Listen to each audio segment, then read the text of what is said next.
लेकिन मेरा एरिया इतना सम्मान देता है शायद उसको मैं कभी नहीं चुका पाऊंगा। तो मेरे अंदर समाज का ईगो था, मैं इसको नहीं करने दूंगा, ये मुझे बदनाम कर देगा।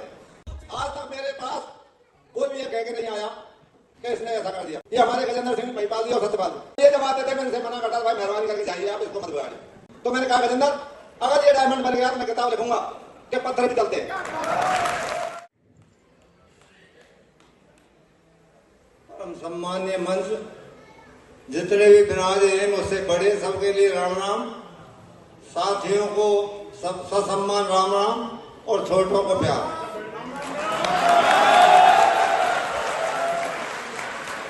साथियों, जितने श्रोता हैं, मैं अपने मन की बातें कहना चाहता हूं। आपको उससे कुछ शिक्षा भी मिलेगी और मेरा भी अपने जो भाव है वो आपके सामने आएगा। मैं ऐसे परिवार से हूं, मेरे पिताजी अकेले थे, बाबा अकेले थे, हम दो भाई हैं। मेरे भाई साहब यहाँ हैं। आप यकीन नहीं करोगे, यहाँ बहुत मेरे गांव में बैठे हुए हैं। मेरे पिताजी ने पहले महाराज पटल में नौकरी की, उसके बाद राजाओं का राज्य छिनेगिया पुलिस में नौकरी की। बाबा साहब एक्सपायर हो गए, उन्होंने इस्तीफा देकर और खेती में काम किया। तो सज्जनों, वो कहा करते थे कि नौकरी में जिस तरह से आदमी टाइम टू टाइम ड्यूटी देता है, उस तरह से अगर खेती करे तो वो भूखा नहीं मर सकता। मैंने सब कुछ यही आगे प्राप्त किया।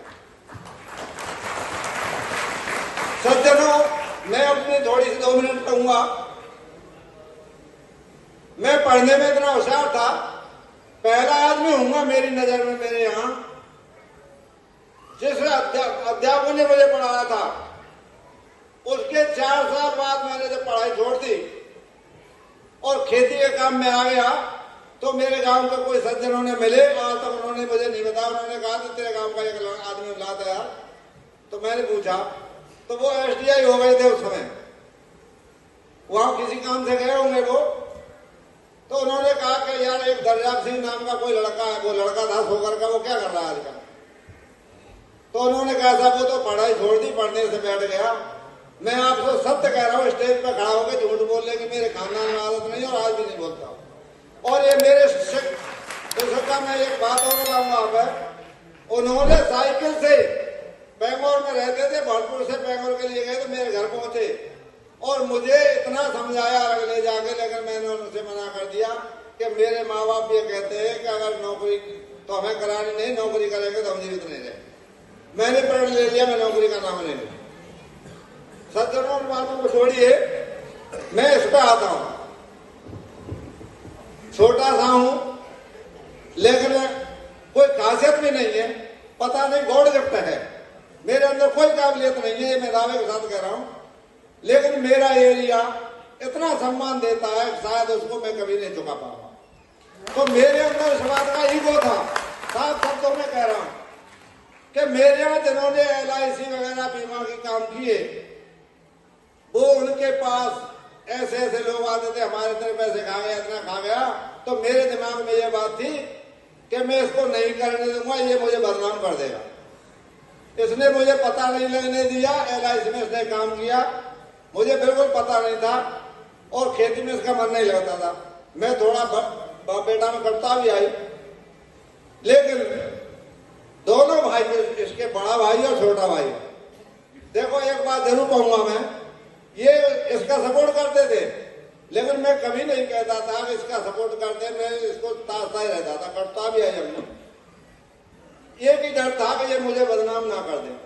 लेकिन सज्जनों, मैं आज इसको धन्यवाद दे रहा हूं दिल से कि आज तक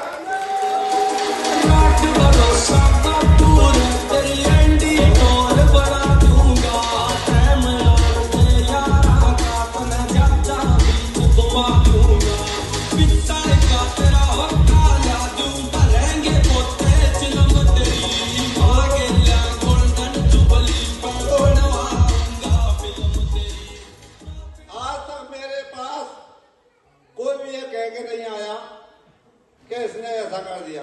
सज्जनों, एक बात और कहूं, ये हमारे गजेंद्र सिंह महिपाल जी और सत्यपाल जी, इनका परिवार और ये मुझे पहले से ही जानते थे और साथ साथ पढ़े भी हैं आगे पीछे। तो ये जब आते थे मैं इसे मना करता था, भाई मेहरबानी करके जाइए, आप इसको मत बिगाड़िए। लेकिन जब बड़े भाई ने और इन छोटे ने और सभी ने सपोर्ट किया, गजेंद्र ने ज्यादा मतलब कहा मुझसे, तो मैंने कहा गजेंद्र अगर ये डायमंड बन गया तो मैं किताब लिखूंगा कि पत्थर भी चलते हैं। ये बात बिल्कुल सत्य है, मैंने कहा था और मैं विरोध करता रहा। सज्जनों, मैं आपसे एक बात विनती के साथ कहना चाहता हूं, बड़े हो तो वो छोटा मान के सुन ले और छोटा मान हो तो वो एक बात सुन ले। जिस परिवार से आता हूं उसमें सत्य बोलना और ईमानदारी को मत छोड़ना, मंजिल कभी कमजोर नहीं रहे। इसी के साथ मैं सबसे ज्यादा धन्यवाद बेटी को भी दूंगा। मेरे पास 3 बेटे थे, बेटी नहीं थी, लेकिन मुझे दान में जो 3 बेटी मिली वो भी मेरे बेटों के अनुरूप 3 बेटियां हैं। उनके भी सहयोग से आज हमारा परिवार सब तरह से सकुशल है। और मैं इसके साथियों से आज इस मंच के द्वारा खुले शब्दों में कहने में कोई संकोच नहीं, साथियों से भी उसे क्षमा चाहता हूं। ये मैंने जितना रोड़ा दिया वो आप सफल हुए और धन्यवाद।